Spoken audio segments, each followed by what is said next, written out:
উপদেষ্টা আসিফ মাহমুদ ও মাহফুজ আলমকে পদত্যাগের জন্য আপনারা আজকে বুঝতে পারছেন তো যে মুরাদনগরে কেন এই বিশৃঙ্খলাগুলো হচ্ছে। উপদেষ্টা আসিফ মাহমুদের নির্বাচন করার খায়েশ হয়েছে। দর্শক এখানে দেখতে পাচ্ছেন আসিফ মাহমুদের সাথে ভয়াবহ ঘটনা হচ্ছে, লাইভ আপনারা দেখতে পারবেন সর্বশেষ। এদিকে আজ ভয়াবহ তুপের মুখে পড়ে উপদেষ্টা আসিফ মাহমুদ নির্বাচন করবে ঘোষণা দেওয়াতে দেশে তুলপাড় পরিস্থিতি হয়েছে। একসাথে অনেক উপদেষ্টা পদত্যাগ করে আজ ডক্টর ইউনূস হিমশিম খাচ্ছেন। দেশে যেন নতুন করে ফ্যাসিবাদের উত্থান না হয় সেই ব্যাপারে সবাইকে সজাগ থাকার আহ্বান জানিয়েছেন এনসিপি নেতারা। ফেব্রুয়ারিতে নির্বাচন হলে এনসিপি সেই নির্বাচনে যাবে না।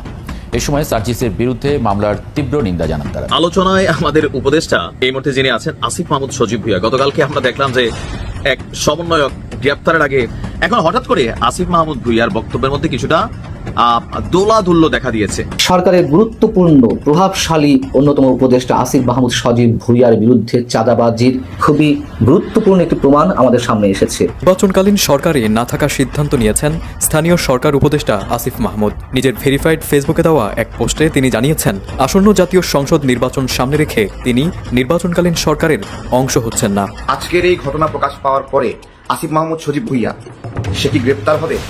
তাকে কি উপদেষ্টা পদ থেকে বের করে দেওয়া হবে? আপনাদের কাছে জানতে চাচ্ছি। ডক্টর ইউনূস স্যার এই বিষয়ে কাজ করতে চাই যে তার উপদেষ্টা প্যানেল থেকে এরকম দুর্নীতিগ্রস্ত একজন তরুণ উপদেষ্টাকে তিনি বের করে দেবেন এবং তাকে শাস্তির আওতায় নিয়ে আসবেন। তাহলে তার উচিত ওই লাইনে যতগুলো সিসিটিভি ফুটেজ আছে চাঁদাবাজির নেতৃত্ব একজন উপদেষ্টা দেন জনাব আসিফ মাহমুদ। খুব স্পষ্টভাবেই তার নাম ধরে তাকে অভিযুক্ত করা হয়েছে। মানে জনাব আসিফ মাহমুদের নাম নানান রকম ইস্যুতে আমাদের সামনে এসে হাজির হচ্ছে এবং হ্যাঁ, উপদেষ্টা আসিফ মাহমুদের নাম বিভিন্ন দিক থেকে সামনে আসতেছে এবং তার অনেক ঘটনাকে কেন্দ্র করে দেশের মধ্যে অস্থিতিশীল পরিবেশও হচ্ছে। দর্শক শ্রোতা, গত কিছুদিন আগে আসিফ মাহমুদের বাবার চাঁদাবাজির বিষয়ে অনেক ঘটনা হয়েছিল, অনেক দাও পাল্টা দেওয়া হয়েছিল, দেখেছিলেন। এখন আমরা কি শুনতে পাচ্ছি? তার বিরুদ্ধে অনেক কথা এবং তার একটা পোস্টের বিবৃতিতে স্পষ্টভাবে বোঝা যায় সে বর্তমান সরকারে থাকবে না, পদত্যাগ করবে এবং নতুন রাজনৈতিক দলে যোগ দিবে। দর্শক শ্রোতা, এই বিষয়গুলোকে কেন্দ্র করে বর্তমানে দেশের মধ্যে যা যা হচ্ছে সবকিছু দেখতে পারবেন এই একটি ভিডিওতে। সর্বশেষ আসিফ মাহমুদ, উপদেষ্টা আসিফ মাহমুদের কি হয়, অন্যদিকে দেশের রাজনীতি কোন জায়গায় গিয়ে দাঁড়ায়, আপনারা সম্পূর্ণ ভিডিও দেখবেন।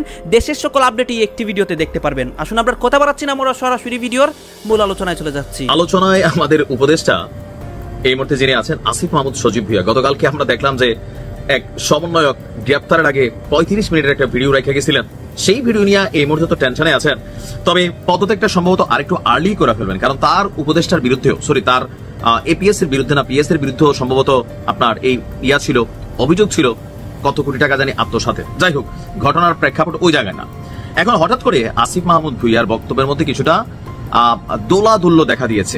জাতি হিসেবে আমরা এটা বিশ্বাস করি যে তিনি এনসিপিতে যাবেন, তবে কেউ কেউ বলছেন গতকালকে পিনাকিদার সেই ভিডিওর পর যে বাংলাদেশে নতুন একটা রাজনৈতিক দল আসতে যাচ্ছে, আর যদি সেই রাজনৈতিক দল আসে তাহলে কি আসিফ মাহমুদ সজীব ভুঁইয়া তিনি এনসিপি কে ওভারটেক করে মাহমুদুর রহমানের সেই রাজনৈতিক দলে যাবেন? যদি এই দলের এখনো রাজনৈতিক কোনো প্ল্যাটফর্ম কাঠামো কি আমরা জানি না, তবে হুট করে সামনে আসলেও আসতে পারে।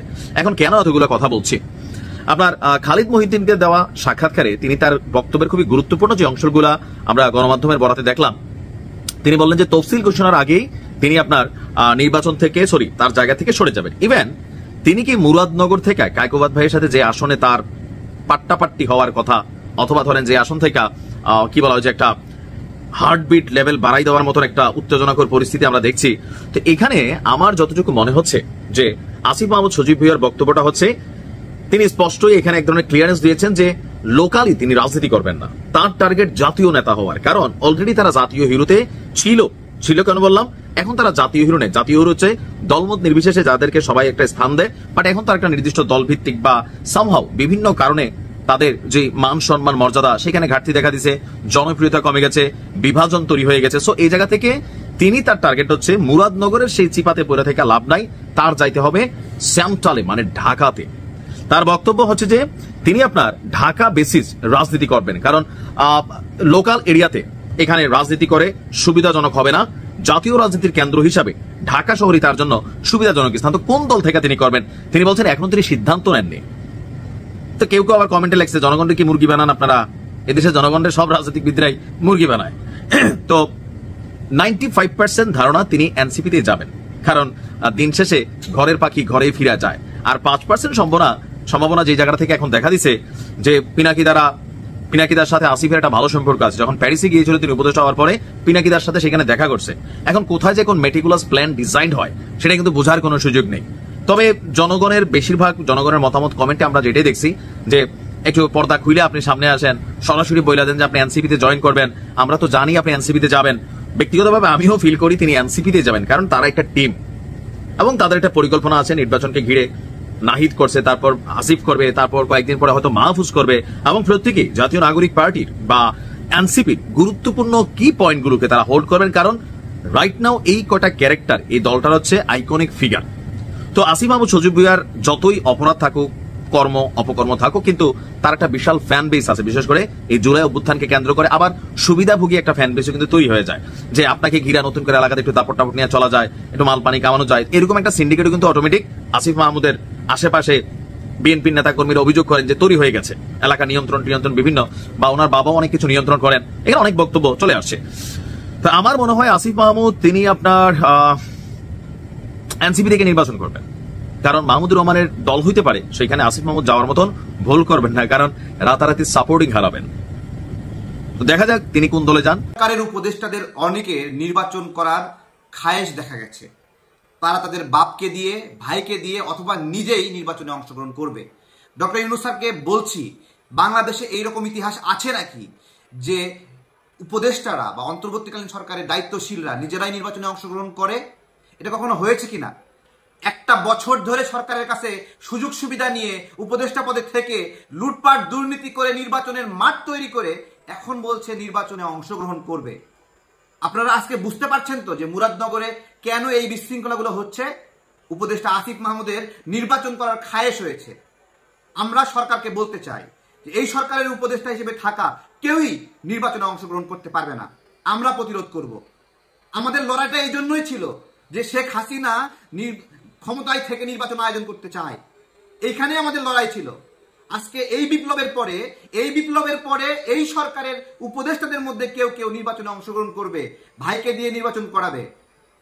আসিফ মাহমুদ একটা কথা বলেছিল, এই সরকার নাকি ৭৮,০০০ মানুষকে নিয়োগ দিয়েছে। আমার প্রশ্ন বেকার ভাইদের কাছে, আপনারা কোন কোন বিজ্ঞাপনের মাধ্যমে এই নিয়োগ পেয়েছেন? আপনারা কারা কারা নিয়োগ পেয়েছেন? কতগুলো নিয়োগ বিজ্ঞপ্তি হয়েছে যে বিজ্ঞপ্তির মাধ্যমে ৭৮,০০০ মানুষকে নিয়োগ দিয়েছে আসিফ মাহমুদ?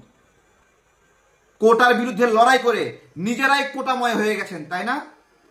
হ্যাঁ, কোটায় উপদেষ্টা, কোটায় হলো আবার এমপি নির্বাচন করবেন। কি শুরু করেছেন? আমি দুদককে বলবো, দুদক নামে বাংলাদেশে কিছু আছে নাকি? বলেন কিছু আছে নাকি? জবাব দিতে হবে আপনাদেরকে। আসিফ মাহমুদের পিএস দুর্নীতিতে অভিযুক্ত, আইডি কার্ড স্থগিত করলেন, ব্যাংক অ্যাকাউন্ট স্থগিত করলেন। আমার প্রশ্ন, শুধুমাত্র আসিফ মাহমুদের পিএস জড়িত নাকি আসিফ মাহমুদও জড়িত? সরকারের প্রশাসক নিয়োগে আসিফ মাহমুদের কেলেঙ্কারি ফাঁস হলো। প্রশাসক নিয়োগ করবে সরকার, এনসিপি কেন ইন্টারভিউ নাই? আবার এনসিপি বলছে আসিফ মাহমুদ এনসিপির কেউ না, মাহফুজ আলম এনসিপির কেউ না। মানুষের চোখে চোখ রাখে এরা কিভাবে মিথ্যা কথা বলে? কিভাবে এগুলো হচ্ছে? ডক্টর ইউনূস স্যারকে জবাব দিতে হবে যে তার সরকারে অংশ নেওয়া উপদেষ্টারা সামনে নির্বাচনে অংশগ্রহণ করবে কিনা। এটা তো একটা উজ্জ্বল দৃষ্টান্ত হয়ে থাকবে, একটা ভয়ঙ্কর কেলেঙ্কারি। আমরা আসিফ মাহমুদকে বলছি, উপরে গাছের ফলও খাইবা, নিচে তলাও খাইবা। এই ধান্দা ধরছো নাকি? তুমি নির্বাচনে অংশগ্রহণ করবা, তাহলে এতদিন ধরে সুযোগ সুবিধা কেন নিলা? এতদিন ধরে বাপকে দিয়ে এলাকায় মাতব্বরি করা কেন? বাপকে দিয়ে মাস্তানি করাচ্ছ কেন? বলো। যে আওয়ামী লীগের বিরুদ্ধে আমাদের লড়াই, সেই আওয়ামী লীগের লোকদেরকে নিয়ে তোমার বাবা কেন ওখানে প্রোগ্রাম মিছিল মিটিং করে? তার চাঁদাবাজি বা আরও চাঁদাবাজির নেতৃত্ব একজন উপদেষ্টা দেন, জনাব আসিফ মাহমুদ। খুব স্পষ্টভাবেই তার নাম ধরে তাকে অভিযুক্ত করা হয়েছে। মানে জনাব আসিফ মাহমুদের নাম নানান রকম ইস্যুতে আমাদের সামনে এসে হাজির হচ্ছে, এবং হাজির হওয়াটা নিয়ে সরকারের কোনো ভ্রুক্ষেপ আমরা দেখি না। এবং আমরা বলে রাখতেই পারি এবারও সরকারের বা প্রধান উপদেষ্টার সিদ্ধান্ত তো মূলত তার কোনো ভ্রুক্ষেপ আমরা আসলে দেখব না। কেন বলছি? তার আগে আমি ধারণা করি অনেকে এই ভিডিওটা দেখেছেন, যারা দেখেননি তারা ভিডিওটা একটু দেখে নেবেন। মোটামুটি দীর্ঘ একটা ভিডিও, 30 মিনিটের বেশি। সেখানে জানে আলম অপু নামে এই ভদ্রলোক একটানা কথা বলে যান, অনেক কিছু বলেন, কী প্রেক্ষাপটে, কী পরিস্থিতিতে, এগুলো তার ভার্সন, এটা ইম্পর্টেন্ট। আরও কিছু গুরুত্বপূর্ণ প্রশ্ন আছে, এগুলো একটু করে রাখা দরকার, করবো সেগুলো। কী প্রেক্ষাপটে কিভাবে তিনি এই চক্রের সাথে জড়িয়েছেন, কেন তিনি গেলেন, তার ইচ্ছের বিরুদ্ধে, মানে অনেক ক্ষেত্রেই তিনি এটা দাবি করার চেষ্টা করছেন হ্যাঁ নিজের খানিকটা লোভ হয়ে গেছিলো, সেটাও যেমন বলেন, একই সাথে তিনি নিজেকে অনেকটা সেভ করার চেষ্টা করেন। তিনি একটা পর্যায়ে অন্যদের সাথে বিট্রে করতে চান বলেই তিনি সমস্যায় পড়েছেন বলে দাবি তার। এর পক্ষে নানান রকম কথাবার্তা তিনি বলেছেন, যেমন একটা যুক্তি এরকম দিয়েছেন যে রিমান্ডে না নিতেই রীতিমতো প্রথম গ্রেফতার হওয়ার পরে তার সাথে আরেকজন যিনি ছিলেন, রিয়াদ সম্ভবত নাম, তিনি থানাতেই তার নাম বলে দেন এবং চুরির টাকায়, মানে সেই চাঁদাবাজির টাকায় তাকে বাইক কিনে দেওয়া হয়। অবশ্য তিনি সেই বাইক তো রীতিমতো নিয়ে ঘুরে বেরিয়েছেন। যাই হোক, তিনি তার নিজকে এক ধরনের নির্দোষ প্রমাণ করার চেষ্টা করেন তার এই ভিডিওতে। কিন্তু কতগুলো প্রশ্ন আমাদের একটু করে রাখা দরকার আছে। এই ভিডিওটাকে খুব সহজভাবে বা খুব সাধারণভাবে দেখা উচিত হবে না। প্রশ্ন হচ্ছে, ভিডিওটা কে কোথায় কখন করলো? ভিডিওটা শুরুতে এটার একটা বক্তব্য আছে, জনাব অপু গ্রেফতার হওয়ার আগে এরকম ভিডিও রেকর্ড করে তার এক বন্ধুর কাছে দিয়ে রাখেন বলে আলাপ আছে এবং বলা হয় বন্ধু এই ভিডিওটা পাবলিশ করেনি। পাবলিশ তো ফাইনালি হলো, এটা কে করলো, কীভাবে করলো, সেই আলোচনা থাকবে, সেই প্রশ্ন থাকবে। পাল্টা কেউ প্রশ্ন করতে পারেন যে আদৌ কি কথাটা ঠিক, নাকি এটা গ্রেফতারের পর তাকে এই কথাগুলো বলানো হয়েছে। আমরা এই ধরনের একটা প্রবণতা আগে দেখেছি, আমাদের খুব বেশি দূরে যেতে হবে না, 1-11 সময় এই ধরনের ঘটনা ঘটেছে।